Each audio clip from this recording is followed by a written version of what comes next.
The Clark family was returning home from a 2-week vacation in Los Angeles. Carol photographed every palm tree, David kept his coffee cup in his hands, and their 13-year-old son Evan behaved as if he were preparing not for a flight but for a special forces operation. He was moderately polite, never once complained about the heat in the terminal, never asked to buy chips, and never looked interested in anything but observation. His gaze glided over people, scoreboards, airport employees not idly but as if on a checklist. Evan had a notebook in his hand, an old, shabby one with curved corners. He was making notes, whispering to himself, not noticing his parents looking at him. Carol had asked him more than once what he was writing, but Evan just shrugged, just schematics. When a uniformed pilot walked by, the boy turned around instantly, fixed the 3 patches on his epaulets, glanced at the type of shoes, the gait, and wrote something down. David tried to make a joke about growing up to be a spy, but his smile came out strained. He had long felt that his son was drifting away into some kind of his own, not quite childlike reality. As Evan boarded the Airbus A350, he didn't ask any of the usual questions.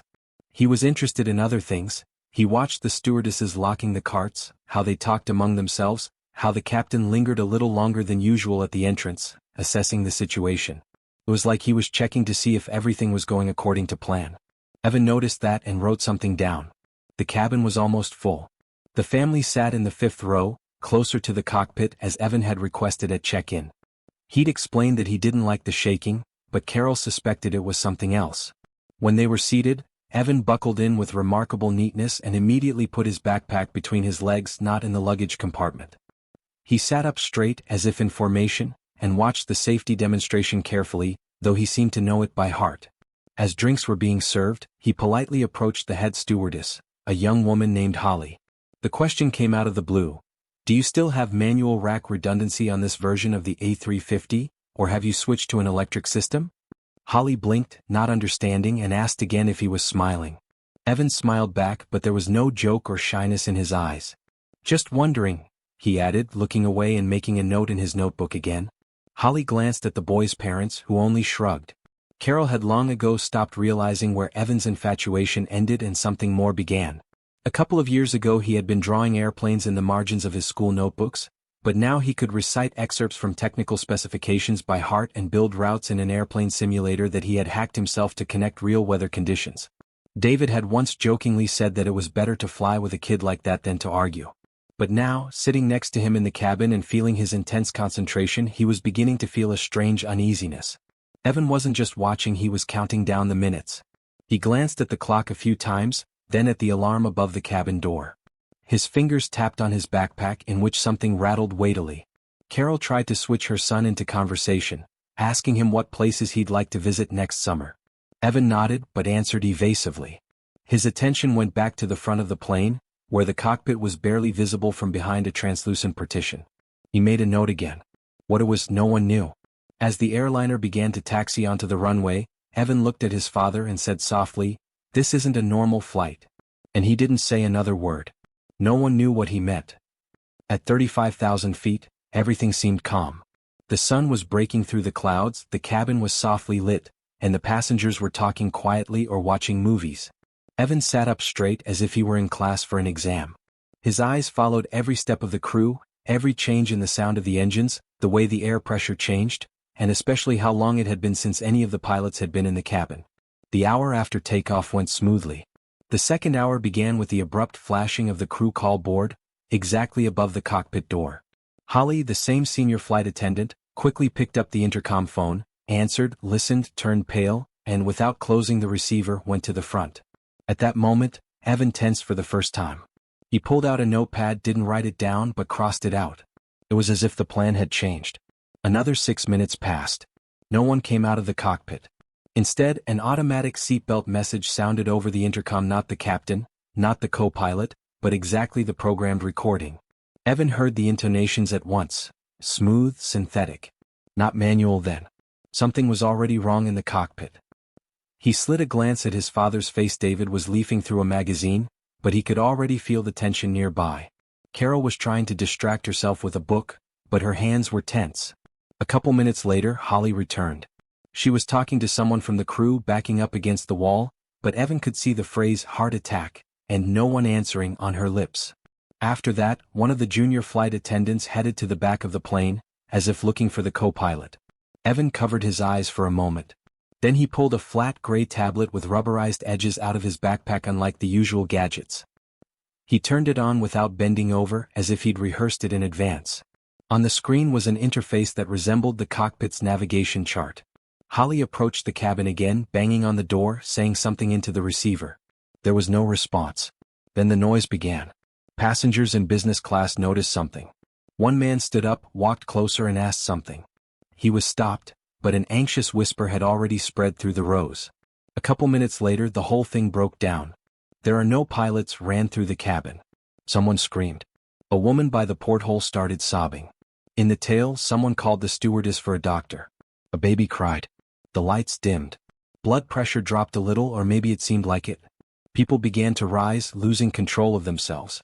Holly tried to calm the passengers, but her voice shook. She herself didn't know who was now in control of the airplane. Evan didn't move. He rested the clipboard in his lap and pulled a thin, neatly folded map from the side pocket of his backpack. A paper one. Not the tourist kind, it contained schematics of the electrical conduits and mechanical actuators, the chassis and power structure of the A350 cockpit. He unfolded it quickly, as if he'd done it hundreds of times. Then, as if switching to an internal mode, he began to make marks in it with a fine pencil. He was checking something. Where the switchboard was. Where the emergency access was. How to enable manual control without entering the main circuit if the autopilot failed. He wasn't looking with the eyes of a child in distress. His gaze was predatorily calm. As if he'd been expecting this. He didn't look confused, rather, collected. His face was pale, his jaw clenched, but his hands were steady. He opened the second compartment in his backpack, pulled out a flat folder and took out a flexible headset. He plugged it into the tablet. The screen glowed brighter. The architecture of the airplane's electrical system appeared on it. The earpiece clung to my ear almost imperceptibly. Meanwhile, two stewards tried to get into the cockpit. To no avail. Inside, silence. The co-pilot never showed up. They looked for him in the cabin, in the toilets, even in the technical compartments. He seemed to have vanished. The passengers began to realize that no one was leading them. Evan heard it all through the general noise. He didn't interfere. He just made notes and checked the readings. At one point he turned off the tablet, took off his headset, and leaned back in his chair as if he'd finished something. A faint shadow of emotion appeared on his face for the first time, not fear, but something closer to determination. He knew the next step was his. And he was ready for it. When the level of panic in the cabin reached its peak, everything crossed the line beyond which people no longer tried to appear calm. Some prayed aloud, some shouted, some froze, staring at the seat in front of them. The stewardesses were trying to coordinate their actions, but they no longer hid their confusion. Holly, who had recently tried to keep everything under control, now stood at the cabin with a face darkened with fear. She tried again to contact someone through the internal comms, but the panel didn't respond. The signal lights were flashing in the wrong order. Suddenly, right at the doors, she began to lose her balance. Someone in the front row managed to grab her elbow, but too late, she collapsed to the floor, collapsed. Unconscious. It was the moment Evan seemed to have been waiting for. He didn't rush to save the stewardess, didn't call for help. He stood up. No hurry, no jumping up, just carefully unbuckled his belt, picked up his backpack and moved forward. One of the passengers tried to stop him, but Evan only said briefly, "I know what I'm doing." And that was enough. There was not the slightest hesitation in his voice. He walked past Holly's pale face and leaned over to the cockpit access panel. The emergency access buttons were already blinking. He pulled a rectangular card with an embedded chip from his pocket and swiped it across the slot under the panel. A short scan went off. The door clicked open. The interior was half dark. One of the pilots was indeed dead, his head hung to the side, his chest not rising. The second chair was empty. Evan didn't even bother to ask where he was. He walked into the cockpit and took the captain's seat. His hands didn't tremble. He turned on the light panel and immediately assessed the situation.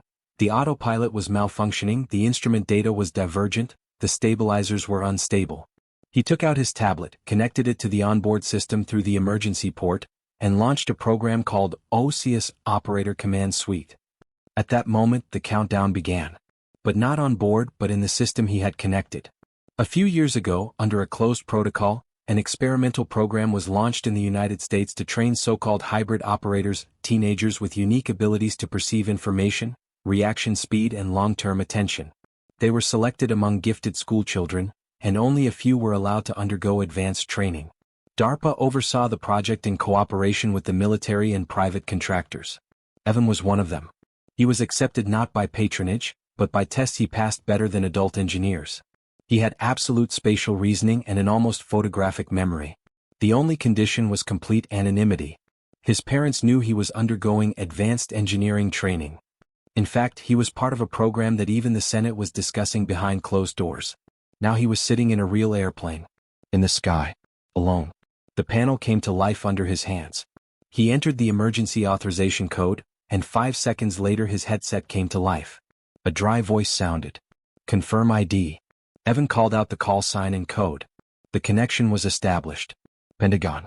Emergency channel to Langley. The other end was silent at first, then answered, copy that. Did you override? Evan confirmed. The tablet screen displayed a monitoring interface, duplicating the readings from the onboard systems. The center began relaying instructions, but Evan already knew what to do. The main problem was the failure of the left side stabilization system. This could lead to a gradual roll and uncontrolled spin. He tweaked the power allocation to the engines, turned off the failing autopilot segment, and switched the system to manual control via the backup bus. The panel blinked, the alarm changed to a steady yellow. He had no way of knowing that at this time in the back of the cabin, David was asking other passengers where his son had disappeared to. He couldn't have heard Carol searching Evan's backpack in desperation, finding only an old map, a headset, and a note. If anything goes wrong, just trust. She didn't understand. But her heart dropped. In the cockpit, Evan continued his work. He didn't look like a teenager anymore. He was an operator. A hybrid. The prototype of a system that was going to change the future of aviation. Only he knew that none of this was an accident. Not an accident. No coincidence. Everything was going according to the scenario he'd been preparing for. The question was how far he was willing to go. Outside the cockpit windows, the sky was getting thicker, as if it were beginning to press down. The airplane was drifting on the edge of controllability. Evan could feel it in his skin. The automatic stabilizers behaved capriciously, either obeying or failing. One of the side flaps jammed, and the roll to the left had to be equalized manually by subtle pedal work and thrust adjustment. But that wasn't the worst of it. Worse was the silence that came from the other end of the communication line. The center spoke to him briefly now, as if checking in rather than helping. He knew that tone, the operating tone. Which meant he was under surveillance not just as a pilot but as an object. A test subject. And then he made a decision. He activated the internal emergency log. Only the command staff had access to it. Or members of the program. Evan entered his ID.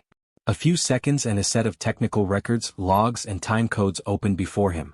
He scrolled quickly until he saw a line shaded yellow. Manual override cabin lock initiated. Pilot 2 request code, event Delta. He froze. Code Delta meant a simulated emergency.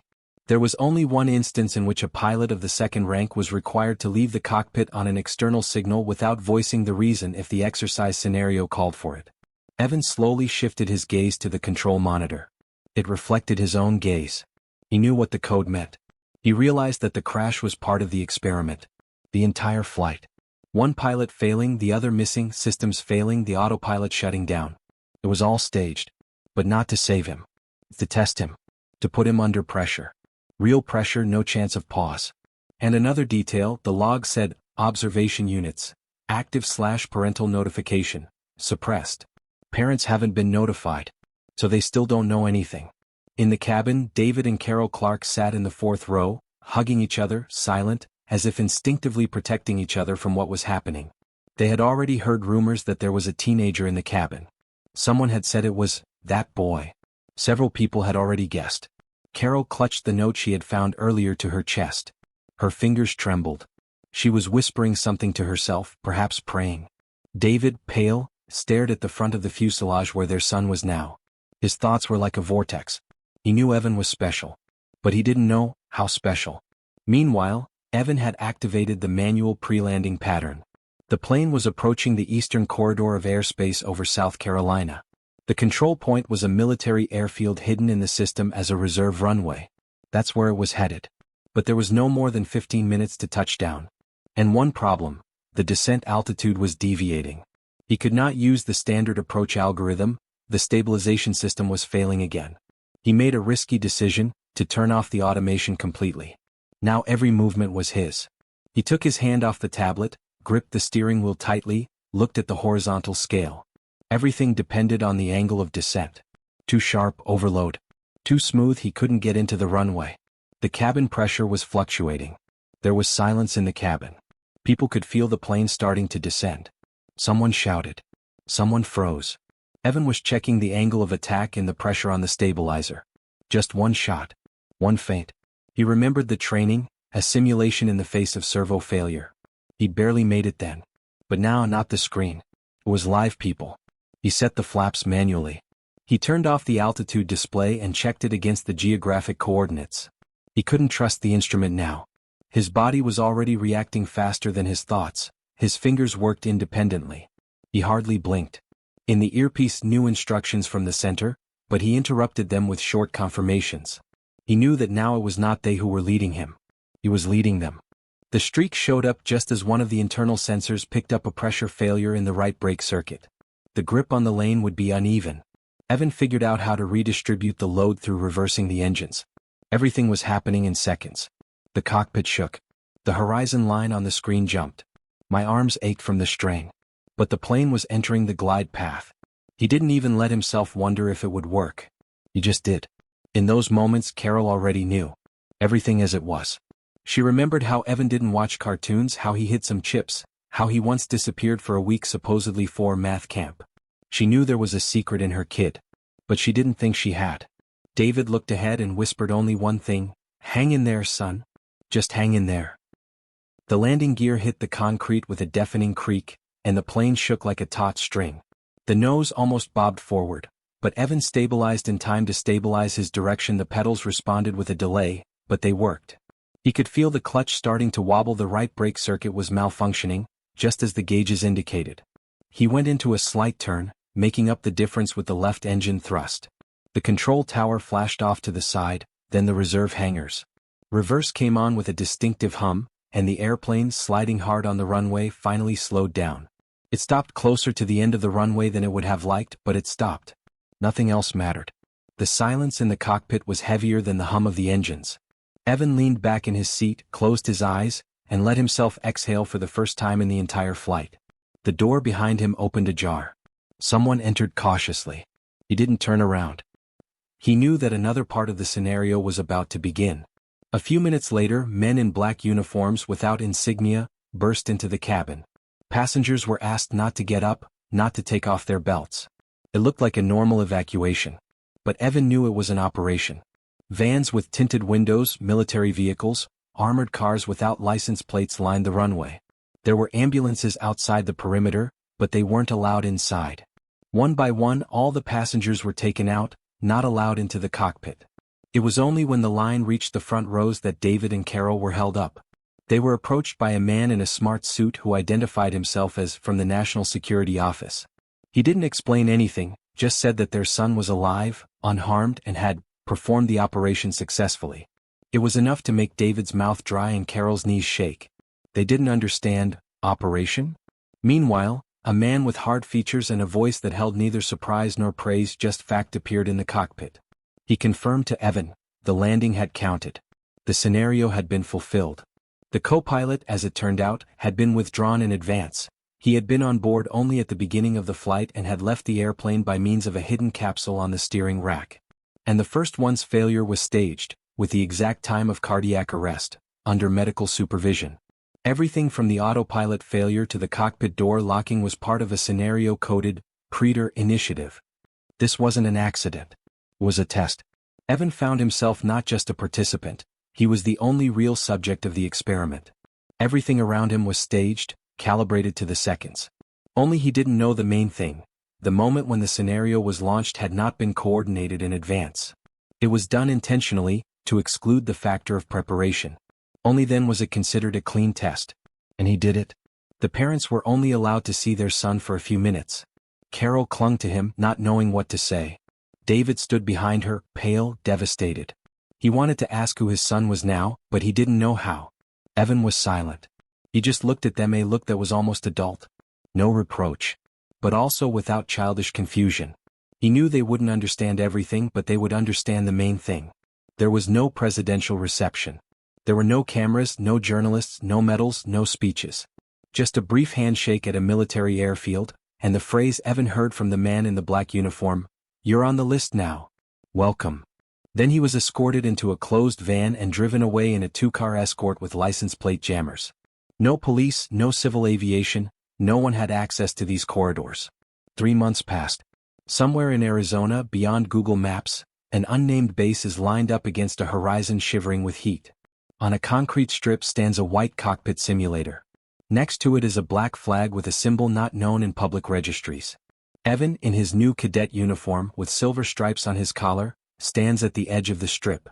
His face is calm as it was then in the sky. He stares up at the sky, narrow, carved out of the desert. Footsteps are heard behind him. Someone calls him by his last name. He doesn't turn around. He knows. He's now part of a system most people don't even realize is in place. He's not just a schoolboy with a notebook and dreams of flying. He's an operator. He's become what he was trained to be. And as the sun peeks out from behind a cloud, he quietly says, "Now I really know why I want to do this." Dear viewers, thank you for being with us. Subscribe to the channel, like us, and be sure to write in the comments what you think of this story. Don't forget to click on the bell, so you don't miss new interesting stories. See you soon.